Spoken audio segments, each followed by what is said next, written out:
الحمدللہ رب العالمین والصلاة والسلام علی سید المرسلین اما بعد فاعوذ باللہ من الشیطان الرجیم بسم اللہ الرحمن الرحیم الصلاة والسلام علیک یا رسول اللہ وعلی آلک واصحابک یا حبیب اللہ الصلاة والسلام علیک یا نبی اللہ وعلی آلک واصحابک یا نور اللہ۔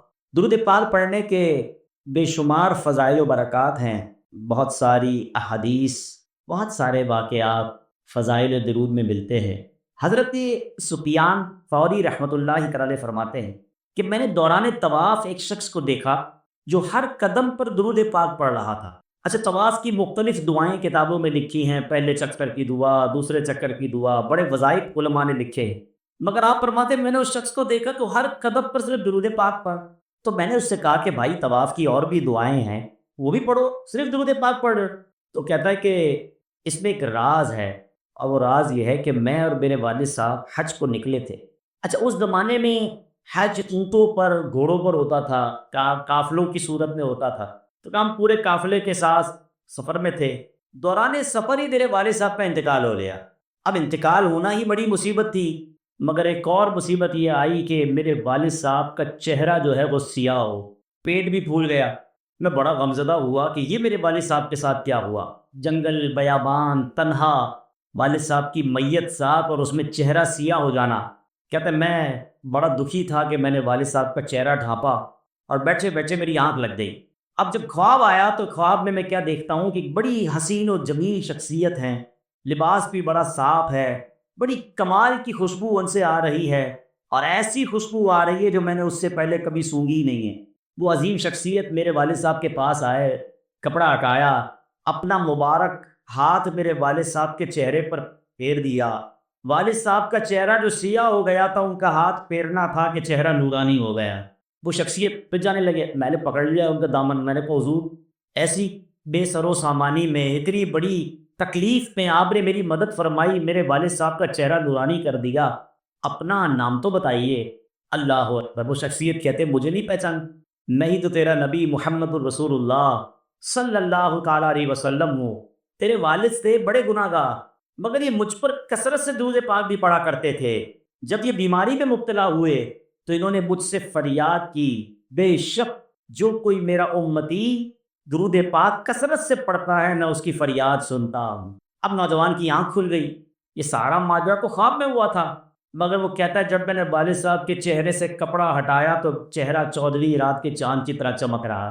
اللہ اللہ۔ کہتا ہے حضور مسئلہ یہ ہے، اس لیے درود پاک پڑھ رہا ہوں، مجھے لگ پتا گیا ہے، مجھے سمجھ لگ گئی ہے کہ درود پاک ایسا وظیفہ ہے کہ اگر بندہ اس کو تھام لے تو زندگی میں بھی کام آتا ہے، مرنے کے بعد بھی کیوں۔ اور آقا نے اس کو کیا فرمایا کہ جو میرا امتی مجھے فریاد کرتا ہے اور درود پڑھنے والا ہو تو ہم اس کی فریاد سنتے ہیں۔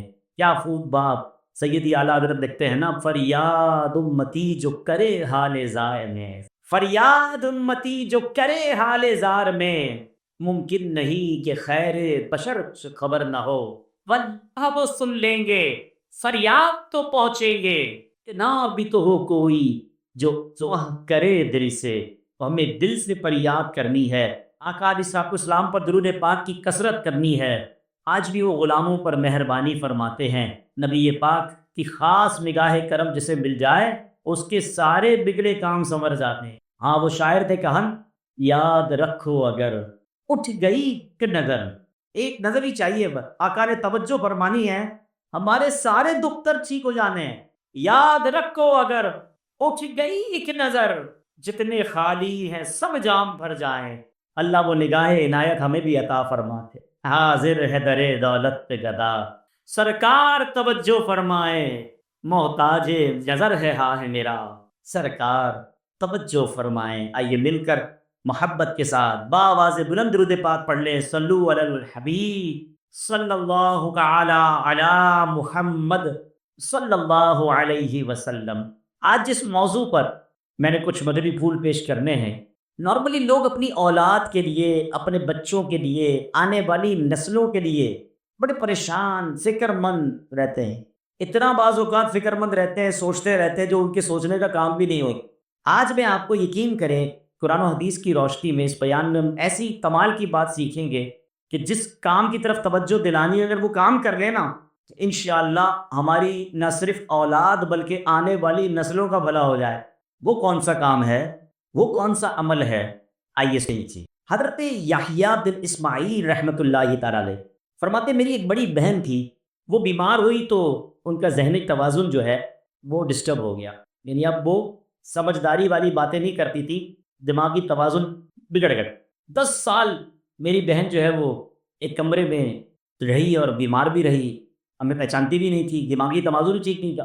اور ایک رات یوں ہوا کہ میرے کمرے کے دروازے پر دستک، میں نے کہا رات کو اس وقت کون آیا؟ میں نے کہا پوچھا کون؟ تو دروازہ کھٹکھٹانے والی ایک لیڈیز کی آواز آئی اور اس نے کہا میں آپ کی بہن ہوں۔ آپ نے پوچھا کون؟ کہا میں آپ کی بہن ہے۔ آپ حیران ہو گئے کہ یہ میری بہن ہے، یہ کیسے بولنے لگ گئی اور کیسے مجھے پہچاننے لگ گئی اور یہ کہنے لگ گئی کہ میں آپ کی بہن؟ فوراً دروازہ کھولا، 10 سال بعد میری بہن میرے کمرے میں آئی، اور آئی تو میں نے جب اس سے باتیں کی تو وہ بالکل ٹھیک، اس کا تمام معاملات دور ہو چکے تھے۔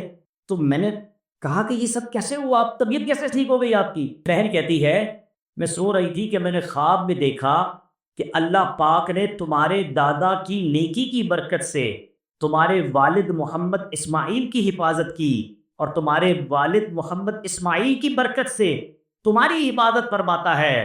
تمہارے دادا اور والد جو ہیں شیخین کریمین حضرت ابوبکر صدیق اور حضرت عمر فاروق سے بڑی محبت کرتے تھے، اس لیے ان دونوں بزرگوں نے اللہ پاک کے حضور تمہاری سفارش کی ہے۔ اب اگر تم چاہو تو دعا کرو، اللہ عز و جل تمہیں شفا عطا فرمائے گا، اور اگر چاہو تو تمہارے لیے صبر کرو تو جنت ہے۔ یعنی اس لڑکی کو یہ آپشن دیا گیا کہ اگر تم کہو، وہ بزرگ کہتے ہیں میں تمہارے لیے دعا کر دیتا ہوں، شفا مل جائے گی، اور اگر صبر کرو تو جنت ہے۔ سبحان اللہ، وہ لڑکی بڑی سمجھدار تھی، کہتی ہے حضور جنت تو میں چاہتی ہوں مگر اللہ کی رحمت تو بہت بڑی ہے نا، اگر شفا بھی مل جائے اور جنت بھی مل جائے تو اس سے اچھی کیا بات ہو۔ کریم کے در سے مانگنا ہے کو تھوڑا کیوں مانگنا؟ کچھ لوگ بڑا اس کو کہتے ہیں تھوڑا تھوڑا مانگ رہے ہوتے ہیں، یا اللہ بس یہی دے دے، بھائی اتنا ہی دے دے۔ ارے تمہارا دامن تھوڑا ہے، میرے رب کے خزانے تھوڑے نہیں ہیں۔ تو کریم ہی جو ٹھہرا، کرم کے کیا ٹھکانے، کریم ہی جو ٹھہرا تو کے کیا ٹھکانے، تو نوازنے پہ آئے تو نواز دے سب ملنے۔ اب وہ لڑکی کہتی میں نے بزرگوں سے کہا کہ شفا بھی مل جائے اور جنت بھی مل جائے تو اس سے بڑی کیا بات ہوگی؟ اللہ اکبر۔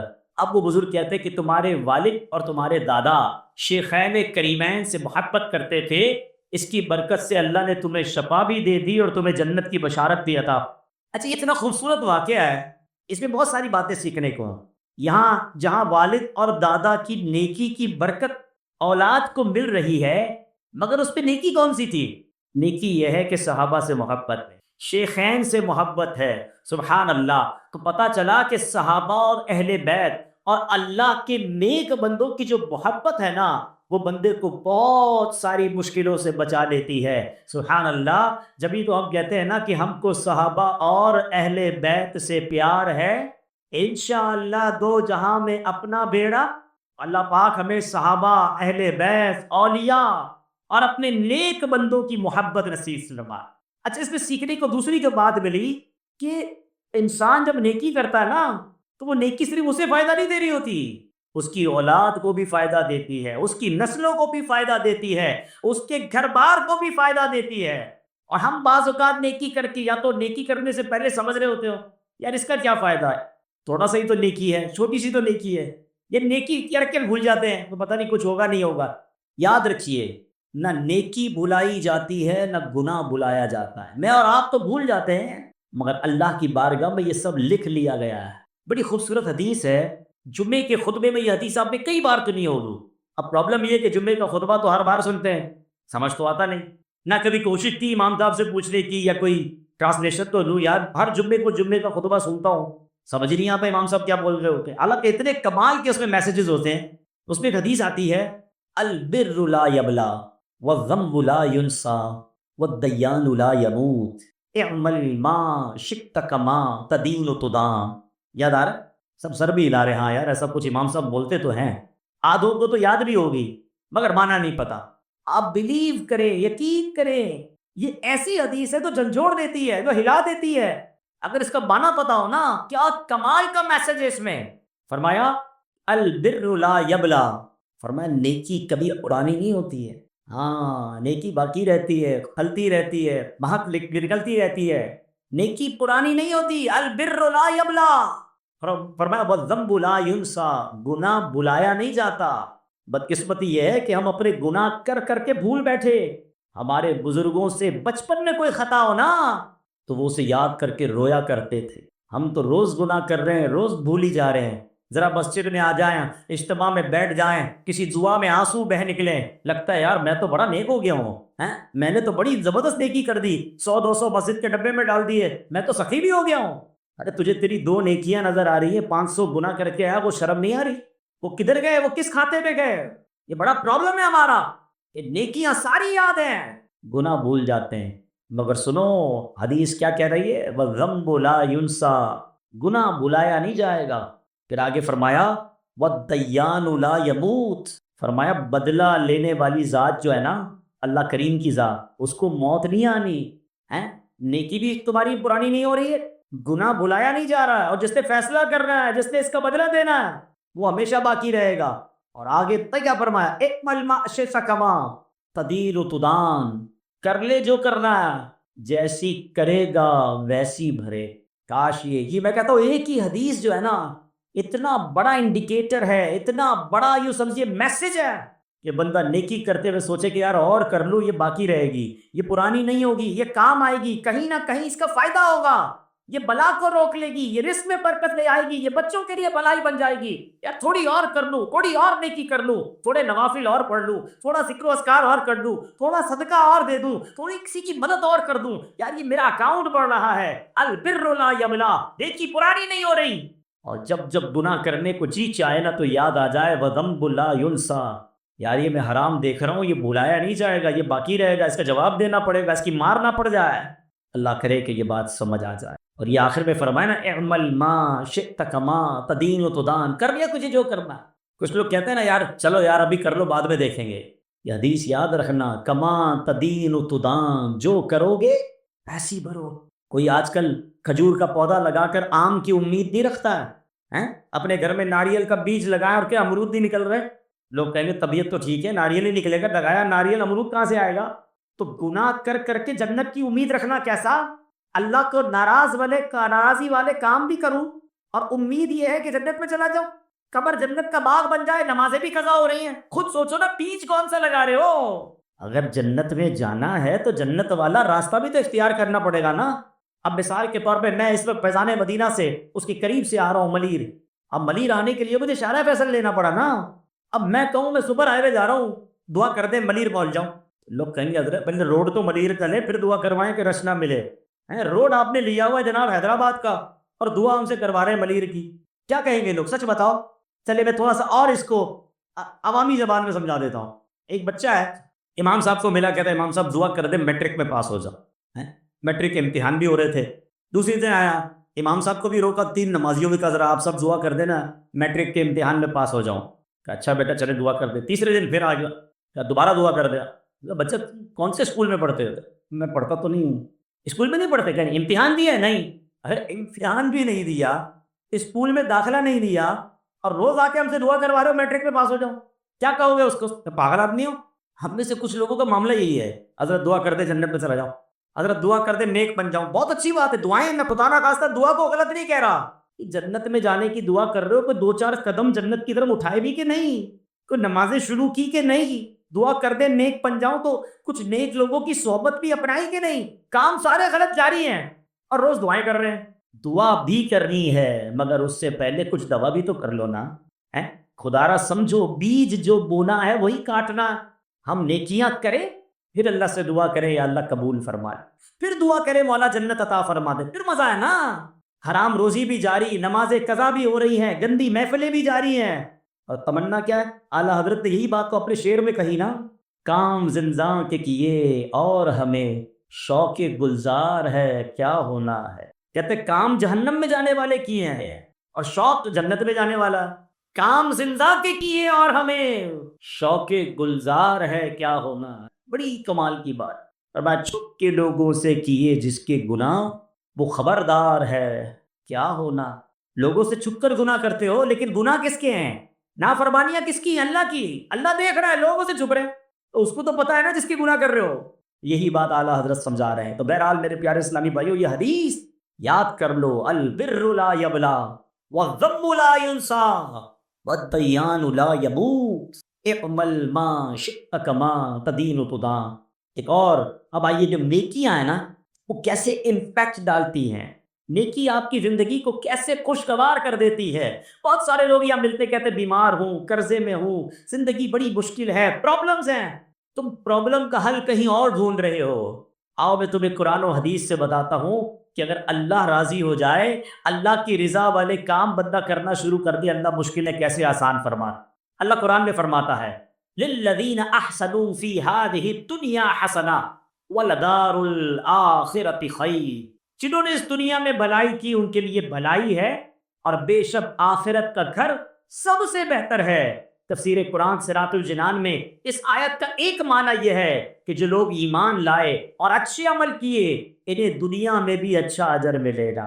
اچھے عمل کرو دنیا بھی اچھی ہو جائے گی. ایک اور جگہ رب فرماتا ہے من عمل صالحا من ذکر او انثى وهو مؤمن فلنحینہ حیاتا طیبہ. جو مرد یا عورت نیک عمل کرے اور وہ مسلمان ہو تو ہم ضرور اسے پاکیزہ زندگی دیں گے. اچھے عمل کرو گے اللہ آسان رزق والی برکت والی زندگی دے گا. معلوم یہ ہوا کہ نیک اعمال کی برکت سے بندہ مومن کو دنیا میں رزق حلال، نیک، پاکیزہ، پرسکون، سکھ، چین اور راحت و آرام والی زندگی دے دی جاتی. یہی چاہیے نا، راحت بھی ہو، سکون بھی ہو، چین بھی ہو، پاکیزہ رزق ہو. پتہ چلا نیک بن جائیں، اللہ کے قریب ہوں گے، اللہ دنیا بھی اچھی کر دے گا. اچھا کچھ لوگ بڑی عجیب بات کرتے ہیں جناب دنیا کے لیے بھی کچھ ہونا چاہیے اور آخرت کے لیے بھی ہونا چاہیے، آخرت کے ساتھ ساتھ دنیا کی بھی فکر کرو. مولانا صاحب مجھے ایک بات بتائیں، میں آپ کو شارٹ کٹ بتا دے. آپ کوئی چاہتا ہے آخرت بہتر ہو جائے، کوئی چاہتا ہے دنیا بہتر ہو جائے، اور کوئی کہتا ہے یار دونوں کو ساتھ چلاؤ. بھائی میں آپ کو شارٹ کٹ بتا دیتا ہوں. مجھے بتاؤ دنیا اور آخرت کا مالک کون ہے؟ رحمان الدنیا والآخرہ. وہ دنیا کا بھی مالک ہے، وہ آخرت کا بھی مالک ہے نا. وہ دنیا میں بھی کرم فرمانے والا ہے، آخرت میں بھی کرم فرمانے والا. تو پتہ چلا جس نے رحمان کو راضی کر لیا اس نے اس کی دنیا بھی بہتر کر دینی ہے، آخرت بھی بہتر کر دینی. ایک ہی ٹارگٹ پکڑ لو نا یار، دنیا کا کام الگ ہونا چاہیے، آخرت کا الگ ہونا چاہیے، دونوں کو ملا کر چلو. ارے سب کو رکھو سائیڈ پہ، اللہ کو راضی کر لو، اللہ تمہاری دنیا بھی اچھی کر دے گا، آخرت بھی اچھی. اللہ کیسے راضی ہوگا؟ اللہ کی رضا والے کام کریں جس سے رب راضی ہوتا ہے، اللہ کی عبادت کریں، اس کی ناراضی والے کاموں سے بچیں.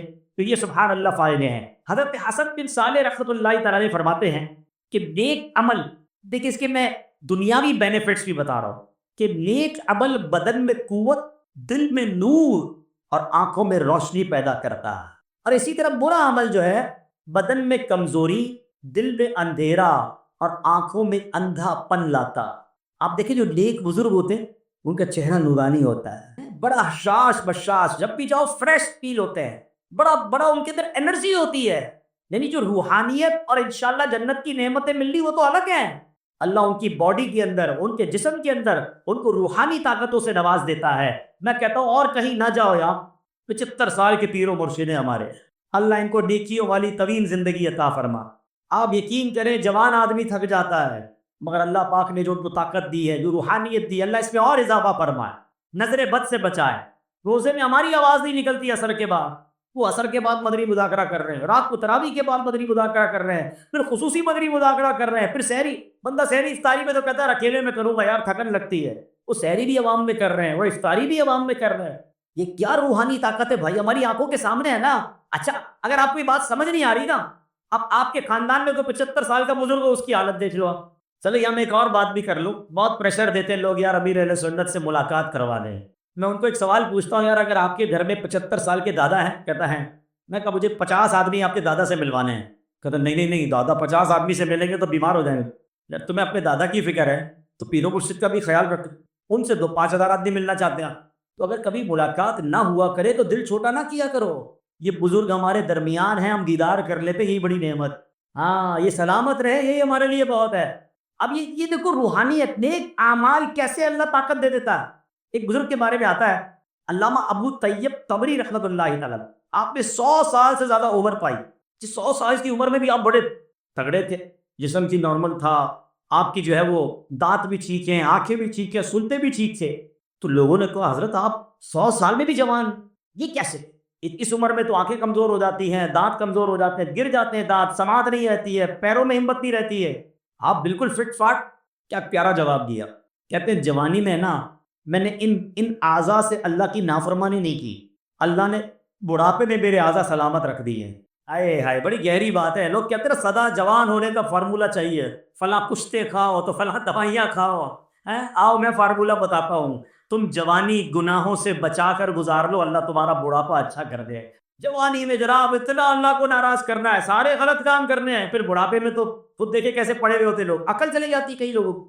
تو اگر چاہتے ہو نا بڑھاپا اچھا رہے، فیوچر دیکھیں، آج میں بیان ہی فیوچر پر کر رہا ہوں، آنے والی نسلیں، اولاد اور اپنا بڑھاپا، ان تمام چیزوں کی بہتری کا فارمولہ یہ ہے، یہ زندگی اللہ کی رضا میں گزار رہا تھا، نیک عمل کرتے جاؤ، اللہ تمہاری صحت اچھی کر دے گا، تمہیں طاقت عطا فرمائے گا، تمہیں تمہارے چہرے پر نور عطا فرمائے گا، تمہارا بڑھاپا اچھا کر دے گا، تمہاری اولاد کو برکتیں دے گا، تمہاری آنے والی نسلوں کو بھی برکتیں عطا فرمائے۔ یہ وہ پلاننگ ہے، فیوچر پلاننگ، کہ بندہ زندگی گناہوں سے بچ کر گزارے۔ لوگ کہتے ہیں بڑی مشکل میں ہوں، بڑی پریشانی میں ہوں، ہاں قرآن فارمولہ دے رہا ہے۔ اللہ قرآن میں فرماتا ہے وَمَن يَتَّقِ اللَّهَ يَجْعَل لَّهُ مِنْ أَمْرِهِ يُسْرًا، اللہ قرآن میں فرماتا ہے جو اللہ سے ڈرے اللہ اس کے کام میں آسانی فرما دے۔ اللہ سے خوف تو کرو نا، گناہ سے تو بچو، اگر مشکل سے نکلنا ہے نا تو اللہ کی فرما برداری کرو۔ ایک اور جگہ رب فرماتا ہے وَمَن يَتَّقِ اللَّهَ يَجْعَل لَّهُ مَخْرَجًا، اگر جو اللہ سے ڈرے اللہ اس کے لیے نجات کا راستہ نکال دے گا۔ اللہ ایسے راستے نکالتا ہے جب بندہ اللہ کی فرما برداری کرتا ہے، اللہ کی نافرمانی نہیں کرتے، کہتے ہیں یار پتہ نہیں کون سا گناہ ہو گیا، مسئلے حل ہی نہیں ہو رہے، میری دعائیں قبول نہیں ہو رہی۔ اچھا آپ نماز پڑھتے ہیں؟ ہاں وہ تو کبھی کبھی پڑھ لے۔ اچھا نماز قضا بھی ہو رہی اور اس کو اس بات کا احساس بھی نہیں کہ پتہ نہیں کون سا گناہ کر رہا ہوں۔ ارے بھائی تو سب سے بڑا گناہ کر رہا ہے، یہ بڑا مسئلہ ہے ہمارے یہاں۔ کوئی شراب پیے نا، لوگ کہتے او شراب پیتا ہے، جوا کھیلے او تو جواری ہے، یہ تو چوری کرتا ہے۔ اچھا ہم نے اپنے طور پر گناہوں کی اپنی ڈیفینیشن بنا لی ہے، یقیناً چوری، شراب، جوا حرام، جہنم میں لے جانے والا کام، مگر نماز نہ پڑھنا یہ اس سے بڑا گناہ ہے۔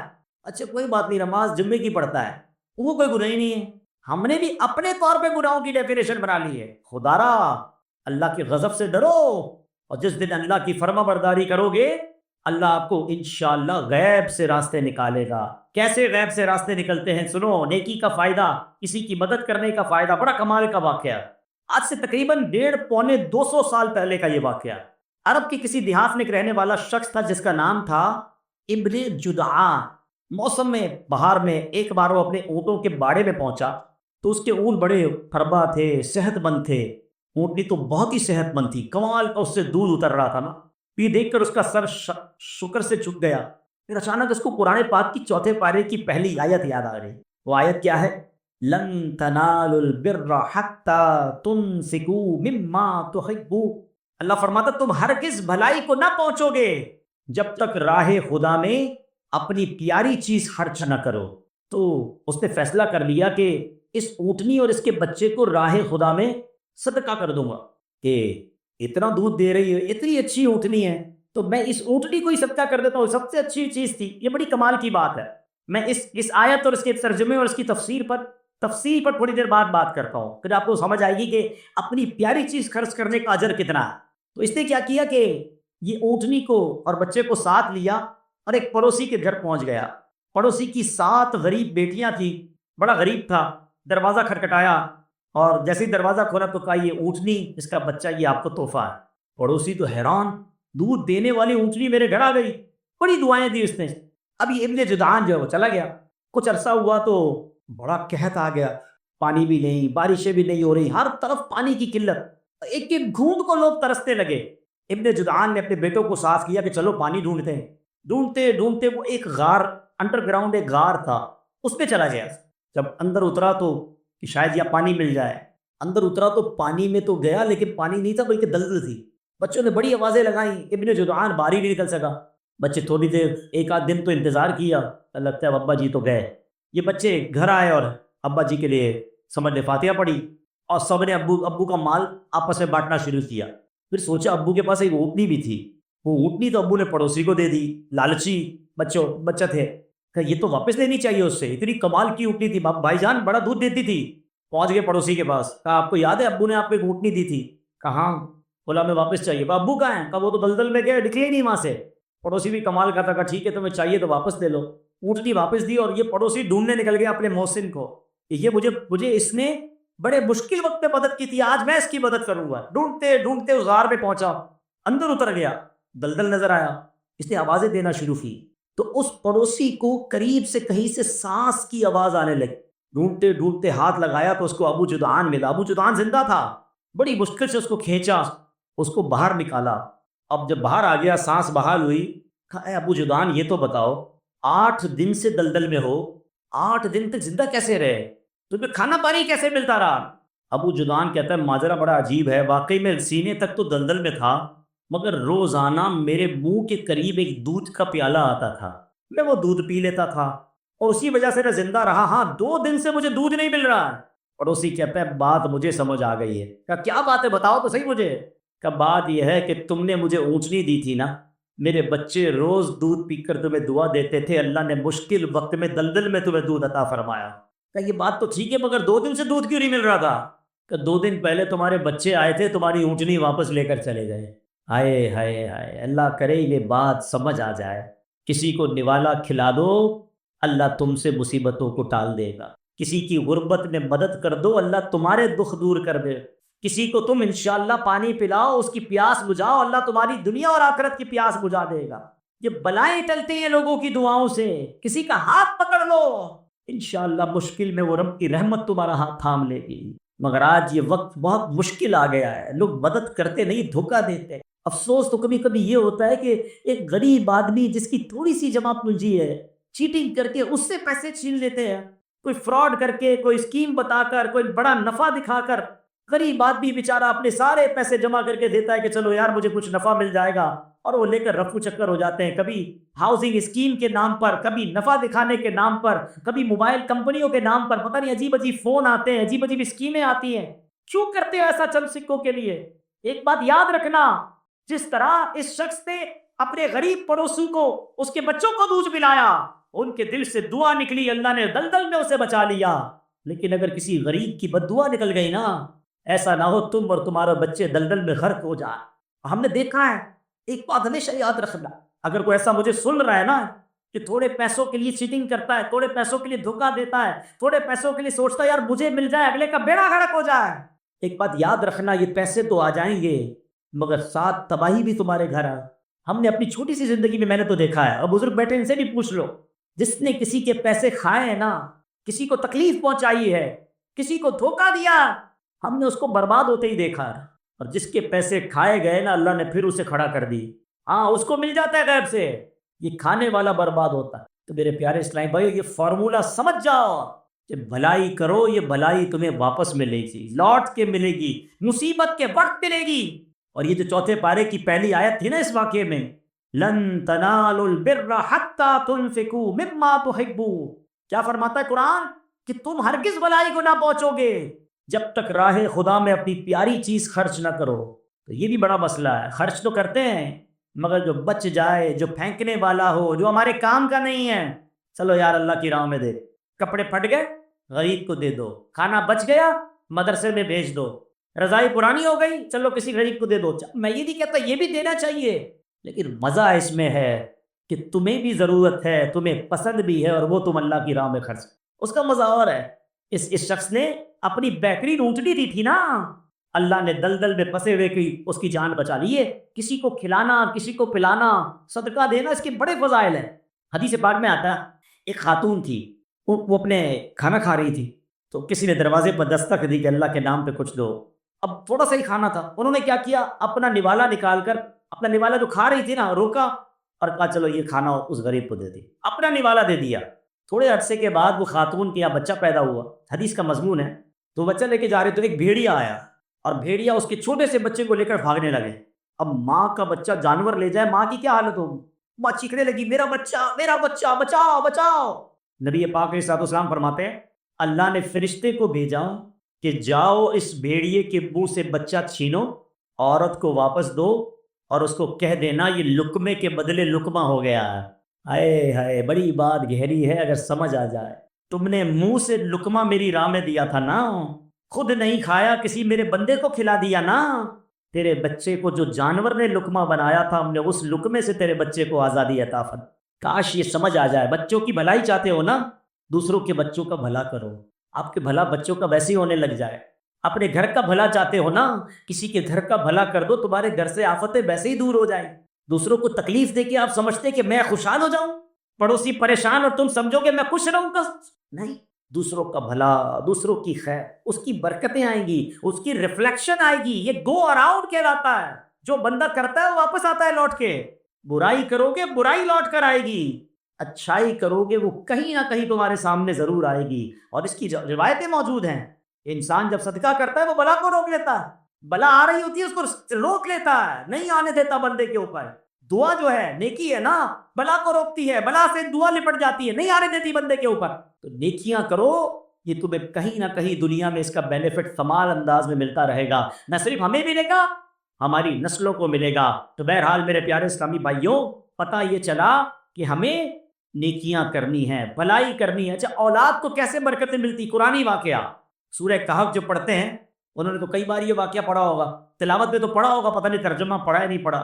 حضرت موسیٰ اور حضرت خضر کا واقعہ ہے نا، سورہ کہف میں سبحان اللہ ذکر ہوتا ہے وَأَمَّا الْجِدَارُ فَكَانَ لِغُلَامَيْنِ يَتِيمَيْنِ فِي الْمَدِينَةِ وَكَانَ تَحْتَهُ كَنْزٌ لَهُمَا وَكَانَ أَبُوهُمَا صَالِحًا فَأَرَادَ رَبُّكَ أَن يَبْلُغَا أَشُدَّهُمَا وَيَسْتَخْرِجَا كَنْزَهُمَا رَحْمَةً مِّن رَّبِّكَ۔ سبحان اللہ، ترجمہ کیا ہے؟ رہی وہ دیوار، وہ شہر کے دو یتیم لڑکوں کی تھی اور اس کے نیچے ان کا خزانہ تھا اور ان کا باپ نیک آدمی تھا، تو آپ کے رب نے چاہا کہ وہ دونوں جب اپنی جوانی کو پہنچے اپنا خزانہ نکال لیں۔ آپ کے رب کی رحمت سے حضرت خضر نے وہ دیوار کھڑی کر دی، اور ریزن کیا بتایا حضرت موسیٰ کو کہ ان کا باپ بڑا نیک تھا، یہ دو یتیم بچوں کا خزانہ اس دیوار کے نیچے دفن تھا۔ اللہ نے نبی کو حکم دیا کہ جاؤ یتیم بچوں کی خزانے کی حفاظت کرو، دیوار قائم کر دی گئی۔ اللہ اکبر۔ مفسرین فرماتے ہیں کیا لکھا قرآن میں؟ وَكَانَ أَبُوهُمَا صَالِحًا، ان کا باپ نیک آدمی تھا۔ اچھا مزے کی بات بتاؤں، ان یتیم بچوں کا والد صرف ہی تھا، یہ اس والد کی بات نہیں ہو رہی تھی جو قرآن میں کہا نا وَكَانَ أَبُوهُمَا صَالِحًا، فرمایا اس شخص کا نام کاشف تھا اور ان یتیم بچوں کا 8ویں یا 10ویں پشت میں والد تھا، یعنی باپ بھی نہیں تھا، دادا بھی نہیں تھا، پردادا بھی نہیں تھا، 8 پشتوں پہلے یا 10 پشتوں پہلے والد تھا، مگر چونکہ وہ نیک تھا اللہ نے 8 پشتوں کے بعد بچوں کا خزانہ محفوظ رہے اپنے نبی کو بھیجا کہ جا کر دیوار کو کھڑی کر۔ سمجھ آ رہی ہے بات؟ لوگ کہتے ہیں یار بچوں کے لیے کوئی بڑا کاروبار کروں، ڈبل شفٹ میں کام کروں، کچھ لوگ نماز نہیں پڑھ رہے، دین کا کام نہیں کر رہے، معاذ اللہ کچھ لوگ حرام روزی کما رہے، کیوں؟ بھائی ڈبل ڈیوٹی کر رہا ہوں بچوں کے لیے، بہت کام کر رہا ہوں بچوں کے لیے چھوڑ کر جانا اس لیے وطن سے دور چلا گیا ہوں، غلط کاموں میں پڑ گئے۔ ارے اللہ کے بندے کدھر چلے گئے؟ قرآن کے اس واقعے سے سیکھو نا، اگر تم اللہ کو راضی کرنے والے کاموں میں لگ جاؤ گے اللہ تمہارے بچوں کی حفاظت کے لیے فرشتوں کو بھیج دے گا، تمہارے بچوں کو خوب برکتیں مل جائیں گی۔ یعنی اصل ٹریک یہ ہے کہ ہم زندگی میں رب کو راضی کر لیں، اللہ ہماری دنیا بھی اچھی کر دے گا، ہمارے بچوں کے لیے بھی بہتری فرما دے۔ تو یہ آج سمجھ لو کہ نیکی کیسے کیسے اور کہاں کہاں کام آتی ہے۔ سبحان اللہ، نیکیاں بہت ساری ہیں جو ہم کرتے چلے جائیں۔ اب مثال کے طور پر اولاد تو پالنا ہے نا، اچھی نیت کرنا، ہائے ہائے انما الاعمال بالنیات، سنا نا آپ نے؟ اچھی نیت کیسی نیکیاں بڑھا دیتی۔ اب اولاد پالنے کی کیا نیت ہوتی ہے؟ یہ بڑا ہو کے ڈاکٹر بنے گا، بڑا ہو کے انجینئر بنے گا، اس کو بڑا پیسے والا بنانا ہے، اس کو کاروباری بنانا ہے۔ کیا پیاری نیت علماء نے فرمائی کہ والد کو چاہیے کہ اولاد کی پرورش اس نیت سے کرے کہ میرا یہ بیٹا یا بیٹی روز قیامت میری شفاعت کریں گے۔ جس دن یہ آپ کا مائنڈ سیٹ بن گیا نا کہ یار بیٹے کی پرورش ایسے کرنی ہے، بیٹی کی پرورش ایسے کرنی ہے کہ قیامت کے دن میری شفاعت کرے، اللہ ان کو ایسا بنا دے کہ یہ میری شفاعت کر دیں، تو آپ کا سارا دماغ ہی چینج ہو جائے گا، یار پھر تو عالم بنانا ہے، پھر تو حافظ بنانا ہے، پھر تو دین کا مبلغ بنانا ہے، پھر تو ان کی ایسی تربیت کرنی ہے کہ میرے مرنے کے بعد بھی کہ میرے لیے دعا کریں۔ میں آپ کو بڑی کمال کی بات بتاؤں، جس کا بیٹا نمازی ہے نا، جس کی اولاد نمازی ہے، اس باپ کے بارے نہیں یاد ہے. آپ کہیں کیوں؟ دیکھیں، ایک تو یہ نا کہ احادیث میں آتا ہے مرنے کے بعد اعمال منقطع ہو جائے گا، ڈسکنٹینیو ہو جائے گا، سوائے 3 چیزوں کے. وہ 3 چیزیں کون سی ہیں؟ علم اگر کوئی چھوڑ کر مرے، جو علم بعد میں پھیلتا رہے، صدقہ جاریہ، یا نیک اولاد جو مرنے کے بعد والد کے لیے دعا کرے، مرحوم کے لیے دعا کرے. اب اگر بچہ نمازی بنا دیا نا، بے شک وہ آپ کے لیے دعا نہ کرے، ویسے تو کرنی چاہیے، لیکن وہ روزانہ پتہ ہے کتنی بار دعا کرے گا آپ کے لیے؟ جب اتحیات میں قاعدہ آخرہ میں بیٹھے گا نا، با وضو بھی ہوگا، قبلہ رو بھی ہوگا. ارے بچے کو نمازی بنا دو، روز با وضو قبلہ رو ہو کر تمہارے لیے دعائیں کرتا رہے گا. میرا بچہ انجینئر بن جائے، میرا بچہ ڈاکٹر بن جائے، اس کو فلاں سرٹیفکیٹ مل جائے، فلاں ڈپلوما مل جائے. اللہ کے بندے پہلے نمازی تو بنا لے اور خود نیک ہو جاؤ، تمہارے بچوں کو انشاءاللہ اللہ پاک ایسا نیک کر دے گا اور تمہاری نیکی کی برکتیں انہیں ملنا شروع ہو جائیں گی. اسی طرح میرے پیارے اسلامی بھائیوں، اچھی نیت ہو، آپ کا کاروبار بھی اچھا، آپ کی جو رزق حلال کمانا ہے نا، یہ بھی ثواب ہو سکتا ہے. ایک دن نبی پاک علیہ الصلوۃ والسلام اور صحابہ کرام کہیں تشریف فرما تھے. ایک بڑا مضبوط جسم والا بندہ نکلا اور کہاں گیا؟ روزگار کے لیے، اپنی روزی کمانے کے لیے. صحابہ کرام میں سے کسی نے کہا کہ اگر یہ اس کی جوانی جو ہے اللہ پاک کی راہ میں صرف ہوتی تو کیا بات تھی، یہ تو کاروبار کے لیے جا رہا. حدیث پاک کا خلاصہ ہے، نبی پاک نے فرمایا ایسا مت کہو، کیونکہ اگر وہ محنت تو کوشش اس لیے کرتا ہے کہ خود کو سوال سے بچائے اور لوگوں سے بے پرواہ ہو جائے، یقیناً یہ اللہ پاک کی راہ میں ہے. اور اگر وہ اپنے ضعیف والدین اور کمزور اولاد کے لیے محنت کرتا ہے، یہ پھر بھی اللہ پاک کی راہ میں ہے. اور اگر فقر اور مال کی زیادہ طلبی کے لیے کر رہا ہے تو وہ شیطان کی راہ میں. یعنی ایک ہی جاب ہے، ایک ہی کاروبار ہے، اچھی نیت شامل ہو جائے تو یہ اللہ کی راہ بن سکتا ہے، راہ خدا بن سکتا ہے. اور وہی نوکری، وہی کاروبار اگر دنیا میں بڑائی دکھانے کے لیے ہے، مال جمع کرنے کے لیے ہے، لوگوں پر فخر جمانے کے لیے ہے، تو روز صبح جا بھی رہا ہے مگر شیطان کی راہ میں جا رہا. فرق سمجھو نیت، اچھی نیت اور بری نیت کا. اللہ کرے ہم سمجھ جائیں. اب ایک اور بڑا نیکی کا کام جو ہم سب کر رہے تھے، ہاں یہ مجھے بڑا افسوس ہے، یقین کہ آخری بات، رمضان میں سارے نمازی، اور رمضان کے بعد کیا ہو گیا؟ سوشل میڈیا پر ایک پوسٹ آئی تھی نا کہ ہم بھی عجیب لوگ ہیں، ایک چاند دیکھ کر مسجد جو ہے وہ آباد کر دیتے ہیں اور دوسرا چاند دیکھ کر مسجد ویران کر دے. ایسا تو نہ کرو. کیوں مسجد سے دور آ گئے؟ کیوں نمازیں چھوڑ دی؟ آپ کو پتہ یہ کیسی نیکی ہے؟ یہ نیکی آپ کو دنیا میں کیسے کمالات اور آخرت کے اور آپ کی اولاد کو کیسے کمالات دے سکتی ہے. سنتے جاؤ. نماز ایک شکر ہے اور شکر کی برکت سے نعمتوں میں اضافہ ہوتا ہے. نماز ہر مسلمان پر فرض ہے. جو 5 نمازیں پابندی کے ساتھ ادا کرنے کی عادت بنا لے، انشاءاللہ فرض شناس ہو جائے گا، لاپرواہی، سستی اور کاہلی کی آفت سے بچنے میں کامیاب ہو جائے گا. جدید سائیکالوجی کے مطابق کسی بھی کام کی کامیابی کے لیے مضبوط قوت ارادی ضروری ہوتی ہے. جس کی قوت ارادی مضبوط نہ ہو اس سے بڑے کام نہیں ہوتے. مگر سنو، نماز کا دنیاوی ایک فائدہ یہ بھی ہے کہ جو نماز کا عادی ہوتا ہے اس کی قوت ارادی بڑی مضبوط ہو جاتی ہے. سبحان اللہ. نماز کا ایک اور پتہ ہے کیا شاندار فائدہ ہے؟ نماز کرنے والے کے گرد، نماز پڑھتا نا جو، ایک حفاظتی حصار قائم ہو جاتا ہے. بیماری کا علاج 2 چیزوں میں ہوتا ہے. ایک ہوتا ہے بیماری کی دوائی پیو تو مرض دور ہوتا ہے، مگر ویکسین لگاؤ تو بیماری بھی دور ہوتی ہے، آئندہ بیماری لگ بھی نہیں سکتی ہے. ایک میڈیکلی حصار ہو جاتا ہے. سنو نماز کیسا حصار ہے. قرآن کہتا ہے ان الصلاۃ تنہی عن الفحشاء والمنکر، بے شک نماز منع کرتی ہے بے حیائی اور بری باتوں سے. تو پتہ یہ چلا کہ بندہ نمازی بن جائے، نماز اسے برائیوں سے بچانے لگ جاتی ہے. ایک مرتبہ ایک صحابی بارگاہ رسالت میں حاضر ہوئے، عرض کی یا رسول اللہ صلی اللہ تعالیٰ علیہ وسلم، فلاں شخص نماز بھی پڑھتا ہے، چوری بھی کرتا ہے. اللہ کے حبیب نے فرمایا اسے چھوڑ دو، اس کی نماز جو ہے اسے چوری سے روک دے، اس کی نماز اسے چوری سے بچائے گی. تو پتہ یہ چلا کہ نماز خود بری بات سے بچاتی ہے. سبحان اللہ. ایک بار ہم بیرون ملک سفر پر تھے، بڑی کمال کی بات نگران شورا نے فرمائی. کچھ لوگوں نے کہا بڑی برائیاں ہیں ہمارے معاشرے میں، بڑے مسائل ہیں. فرمایا نماز درست کر دو، باقی نماز بندے کو درست کر دے گی.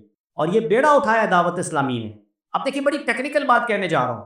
قرآن کیا کہہ رہا ہے؟ ان الصلاۃ تنہی عن الفحشاء والمنکر، بے شک نماز منع کرتی ہے بے حیائی اور بری بات سے، روک لیتی ہے نا.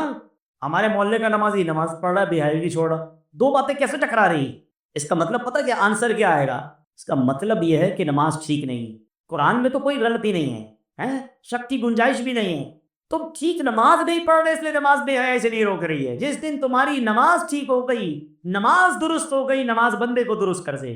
نماز کے کتنے فرائض ہیں، کتنی شرائط ہیں، کتنے واجبات ہیں، پتہ ہی نہیں لوگوں کو. اچھا میں اس کو تھوڑا سا آسان طریقے سے سمجھا دیتا ہوں. کسی بھی تالے کو کھولنے کے لیے کیا چاہیے؟ تالا کھولنے کے لیے چابی چاہیے. اب میں اپنی گاڑی کی چابی دے دوں، آپ اپنی گاڑی کھول لیں گے اس سے؟ چابی تو ہے بھائی. آپ نے تو کہا تالے کے لیے چابی چاہیے، ابھی تو بولا آپ نے.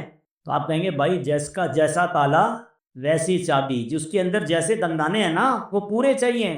چابی تھوڑی گھس جائے پھر بھی اپنی چابی گھس جائے تمہارا تالا نہیں کھولتی ہے یار. کسی اور کی چابی تمہارا تالا نہیں کھولتی تو غلط نماز جو ہے تمہیں کیسے سدھارے گی؟ پراپر نماز کر لو پھر دیکھو جنت کا دروازہ کیسے کھلتا ہے. ہاں نماز جنت کی کنجی ہے. یہ چابی کی مثال بن گئی نا. یہ تو چابی ہے جو جنت کا دروازہ کھلے گا، لیکن پراپر چابی تو لگاؤ. نہ وضو ٹھیک کر رہا ہے، نہ نماز ٹھیک پڑھ رہا ہے. یہ کمال ہے دعوت اسلامی کا. واللہ لوگ اگر اس پر کبھی موقع ملا تو میں اس پر بھی بات کروں گا تفصیلی، کہ یہ جو دعوت اسلامی نے ایک اور کمال کیا نا، بہت سارے کمالوں کے ساتھ ساتھ، کہ معاشرے کو جس چیز کی ضرورت تھی، جس کو بلائے بیٹھے تھے لوگ، جس کا تصور ہی نہیں تھا، وہ سکھانا شروع کر دیا. بچپن سے بڑے ہوئے کبھی نہیں سنا کہ کوئی نماز کورس ہوگا. اللہ سلامت رکھے دعوت اسلامی کو فیضان نماز کورس ڈیزائن کر. میں آپ سے پوچھوں 40 سال پرانے نمازی سے پوچھو نماز کہاں سیکھی ہے، وضو کہاں سیکھا ہے؟ کہ ابو کے ساتھ آتا تھا وضو خانے پہ، ابو بھی وضو کرتے تھے، ابو کو دیکھ کر میں نے وضو شروع کر دیا. دادا نماز پڑھتے تھے، ان کو دیکھ کر ہم نے نماز سیکھ لی. اس کا مطلب کہیں بھی پراپر سیکھی نہیں ہے، نہ وضو نہ نماز، اور اسی میں غلطیاں ہو رہی. آپ کریں ایک بار فیضان نماز کورس، آپ کو میری بات سمجھ آ جائے گی کہ یار 20 سال سے نماز پڑھ رہا تھا، میری تو کتنی غلطیاں تھی. نہ وضو پراپر، نہ نماز پراپر، نہ سجدہ پراپر، نہ تلاوت پراپر. کدھر سے ثواب ملے گا؟ کدھر سے روحانیت ملے گی؟ ہم کہتے ہیں یار پتہ نہیں میں کب سے تلاوت کر رہا ہوں، دل میں روحانیت ہی نہیں آ رہی. بھائی قرآن صحیح تو پڑھنا سیکھو پہلے. اب یہ بڑا نازک مسئلہ میں نے چھیڑ دیا ہے، تو پلیز سمجھو دعوت اسلامی والے ہمارے خیر خواہ ہیں کہ جو گلی گلی مسجد مدرسۃ المدینہ بالغان لگاتے ہیں نا، اسی لیے لگاتے ہیں کہ یار 15 منٹ کے لیے آؤ، مخارج ٹھیک کر لو، تمہارا پڑھنا درست ہو جائے گا، پھر قرآن پڑھی جاؤ، ہر آیت تمہارے دل میں نور داخل کرے گی. ایک بار آ کر نماز اپنی سیکھ جاؤ، اب ہر سجدہ تمہارا درجہ بلند کرے گا. میں فجر میں اٹھ کر سردیوں میں وضو کر کے نماز پڑھ رہے ہو، پرسوں سے پڑھ رہے ہو، ایک بار سیکھ لو نا، کہیں ایسا نہ ہو سارا سفر بیکار دے گا. اللہ کرے کہ یہ بات سمجھ آ جائے. تو نماز یہ کمال کی چیز ہے، آپ کی قوت ارادی مضبوط کر دے گی، آپ کو برائیوں سے روک دے گی، آپ کی زندگی کی روٹین تبدیل کر دے گی. بس نماز کو ایک بار ٹھیک طریقے سے سیکھ لو. اور جو میں نے نیت کی بات کی نا، اچھی نیت تو بہت برکت لاتی ہے، لیکن اگر دل میں نیت بری ہو نا، ہاں اس کی بڑا مصیبت ہے. وہ آپ کے اوپر بھی اور آپ کی آنے والی نسلوں پہ بھی برا امپیکٹ ڈالے گی، آپ کے کاروبار کو تباہ کر کے رکھ دے گی. اگر آپ کسی کے کاروبار پر، کسی کے مال پر، کسی کی زندگی پر بری نظر لگائے بیٹھے ہیں. آخری واقعہ سن لو پھر بیان کو میں ختم کرتا ہوں. کمال کا واقعہ روایتوں میں آتا ہے، کتابوں میں لکھا کہ ایک بادشاہ تھا. اچھا وہ بادشاہ سلامت جو ہے اس کو، وہ کہیں راستے میں گیا، اور جب وہ راستے میں گیا تو اس نے کیا دیکھا کہ ایک باغ ہے، اور وہ گنے کا باغ تھا. ٹھیک ہے نا؟ تو اس گنے کے باغ میں اس بادشاہ سلامت نے اپنے قافلے سے بچھڑ گیا تھا، بڑا گرمی لگی اسے. تو اس گنے کے باغ کو ایک بچی سنبھالتی تھی. تو اس بچی کو اس نے کہا کچھ پینے کو ملے گا. تو بچی بڑی نیک تھی، وہ گئی اور گنے کا جوس نکال کر بادشاہ سلامت کو پیش. بادشاہ نے جیسے ہی وہ گلاس پیا تو حیران، کیا ٹیسٹ، کیا میٹھا گنے کا رس. تو بادشاہ نے کہا یہ بنایا کیسے؟ تو اتنی جلدی لے کر آ گئی، گنے کا جوس نکالنے میں تو دیر لگتی ہے. تو اللہ نے ہمارے باغ میں بڑا کمال دیا ہے، اتنے کمال کے گنے ہیں کہ ہاتھ سے دباتے تو جوس نکل آتا ہے. اچھا ہونا کیا چاہیے تھا کہ ماشاءاللہ اللہ تمہارے باغ میں اور برکت دے. اچھا آدمی تو یہ کہتا نا، بادشاہ کہتا ایسا باغ، اتنی کوالٹی، چلو اس باغ پہ قبضہ کر لیتے ہیں. ظالم آدمی تو یہی سوچتے ہیں نا کہ قبضہ کر لیتے ہیں، اس باغ کو میں لے لیتا ہوں، بچی کیا کر لے گی میرا. اچھا نیت خراب ہو گئی، اور اب کہتا ذرا ایک اور گلاس لے کر آؤ. قبضہ تو کرنا ہی، اب تو اپنا ہی ہو گیا نا. بڑے لوگ یہی سمجھتے ہیں نا، اب تو اپنا ہی ہو گیا، اب کیا کرے گی، چھوٹی سی بچی ہے، چلو ایک اور پلاؤ گلاس. تھوڑی دیر ہوئی تو بچی جو ہے وہ روتی بھی آئی اور کہتی لگتا ہے ہمارے بادشاہ کی نیت خراب ہو گئی. بچی آ کر کے بادشاہ کہتا ہے کیوں ایسا کیوں؟ اچھا اس کو پتہ نہیں کہ یہی بادشاہ ہے جو ہمارے باغ میں بیٹھا، یہی بادشاہ، نیت بھی اسی کی خراب ہوئی ہے. بچی روتی بھی آئی، کہتی ہے لگتا ہے ہمارے بادشاہ کی نیت خراب ہو گئی ہے. کہا کیوں کہہ رہی ہو ایسا؟ اب بات یہ ہے کہ میں اتنی زور سے گنے کو دبا رہی ہوں، رسی نہیں نکل رہا. کیونکہ جب بادشاہ کی نیت خراب ہوتی ہے نا تو اللہ پاک برکت اڑا دیتا ہے، برکت ختم ہو جاتی ہے. اللہ اکبر. اب وہ بادشاہ نے دل ہی دل میں بری نیت سے توبہ کی، کہا نہیں نہیں، مجھے اس بچی کا باغ نہیں لوٹنا ہے، اب پھر جاؤ دیکھو شاید رس نکل آئے۔ تھوڑی دیر میں بچی خوشی خوشی آتی ہے، دیکھیے گنے سے رس نکلنا شروع ہو گیا ہے۔ ہماری میمنی کی ایک کہاوت ہے، آج سن لو اور سمجھ بھی لو، کہ نیت میں خطرہ تو جولی میں پتھرا، کہ جس کی نیت میں خطرہ ہوتا ہے نا، بری نیت ہوتی ہے، اس کی جھولی میں پتھر ہی آتے ہیں، آتا اور کچھ نہیں ہے۔ تو نیتیں اچھی رکھو، لوگوں کی اچھی باتیں سوچو، لوگوں کی بھلائی سوچو، لوگوں کی خیر خواہی کرو، اپنا ہی بھلا ہونا ہے، ہاں آپ کی چیزیں آسان ہونا شروع ہو جائیں گی۔ تو بہرحال آج کے بیان کا خلاصہ یہ ہے کہ اپنے بچوں کی، اپنی نسلوں کی اور اپنے فیوچر کی بہتری چاہتے ہیں تو نیک اعمال، اچھے اعمال، اللہ سلامت رکھے میرے پیر و مرشد کو۔ ہمیں پورا رسالہ ہی نیک اعمال کا عطا فرما دیا، 72 نیک اعمال دے دیے کہ چلو عمل کر لو، جنت کا راستہ اپنا لو۔ تو ماشاءاللہ ایک سے ایک اس میں نیک عمل ہے، تو 72 نیک اعمال کا رسالہ حاصل کریں۔ اسلامی بہنوں کے یہ 63 ہیں، بچوں کے لیے بھی ہیں، بڑوں کے لیے بھی ہیں، بلکہ جو حج پر جا رہے ہیں ان کے لیے بھی ہیں۔ اللہ کرے کہ ہم نیک اعمال پر عمل کرنے والے بن جائیں اور اپنی آخرت کی فکر کرنے والے بن جائیں۔ انہی نیک اعمال میں ایک نیک عمل جو ہے وہ مدنی قافلہ ہے۔ تو مدنی قافلے یقیناً پاکستان میں، دنیا بھر میں سفر کرتے ہیں، تو آپ بھی مدنی قافلوں کے مسافر بن جائیں۔ اللہ پاک ہم سب کو نیک اعمال کرنے کی توفیق عطا فرمائے، ہمارے گناہوں کو معاف فرمائے، ہمارے بچوں کی خیر فرمائے، ہماری آنے والی نسلوں کی خیر فرمائے۔ اللہ کریم ہم سب سے راضی ہو جائے اور ہمیں بڑھاپے میں بھی صحت والی، عافیت والی اور نیکیوں والی زندگی عطا فرمائے، اور جب آخری وقت آئے تو مدینہ منورہ میں ایمان اور عافیت والی، شہادت والی موت ہم سب کو عطا فرمائے، جنت البقیع ہم سب کا مقدر بن جائے۔ آمین بجاہ النبی الامین صلی اللہ تعالی علیہ وسلم۔